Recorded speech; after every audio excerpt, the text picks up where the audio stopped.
được các nghệ sĩ với nhau có một cái tinh thần rất là thoải mái, rất là vui và rất là hòa đồng, và từ cái tinh thần đó mà thể hiện ra được cái tác phẩm của từng cái nghệ sĩ cũng có mang cái cá tính rất riêng.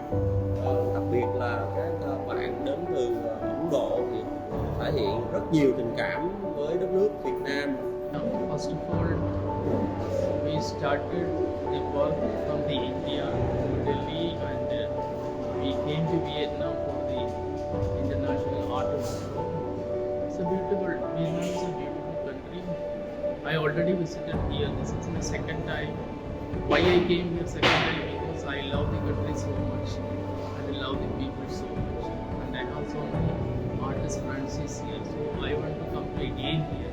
And it's a beautiful, very progressive country, and the art also very good, culture and everything is very good. So I like it.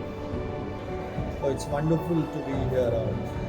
We have a lot of the cultural bonding, so I'm really happy to be around here. Có thể trao đổi được giữa cái văn hóa nghệ thuật Việt Nam với lại Ấn Độ. Đến với workshop lần này mình cảm thấy là rất là hào hứng, rất là happy. Nói chung là một cái nhìn mới về tổng thể. Mình được quen với các bạn Ấn Độ, các cách nhìn của họa sĩ Ấn Độ. Mình kết nối được với hai nước để thấy rằng nghệ thuật nó không biên giới. Có lẽ như là chúng ta càng ngày càng gần nhau hơn. Việt Nam và Ấn Độ là một. It's a wonderful feeling to be in Vietnam. We have a very good, stronger cultural relationship between India and Vietnam. I feel very proud to be here in Vietnam as well as in this university. Được trải nghiệm với bạn bè quốc tế và Việt Nam, giao lưu trong một tuần, không khí sinh hoạt và ai có tinh thần hăng say và nhiệt huyết. My first trip to Vietnam anyway. When I landed here, I felt it's a very huge university and lots of department to handle, and quite interesting students. I could see they're very enthusiastic about working all the time.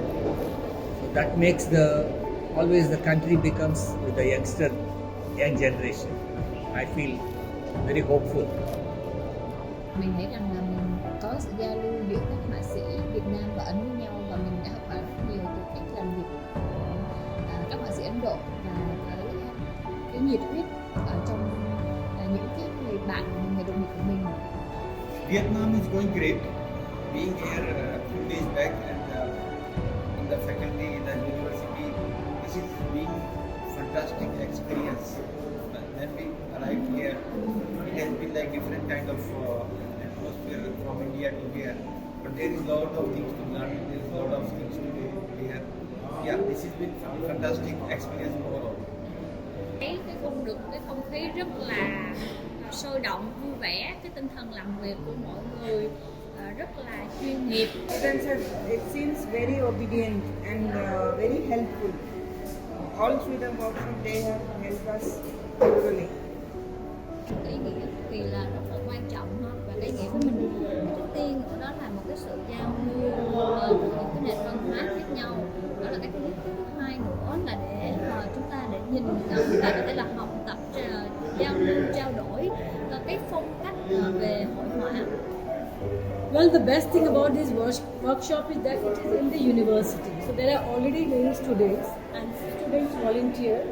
So it is a very beautiful interaction between the students of here, the teachers, and we who are coming from India. So it's a very beautiful interaction because we are talking to them, we are trying to learn, they are trying to talk to us.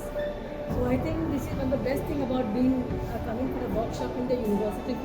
They are learning and we are also learning a lot from them.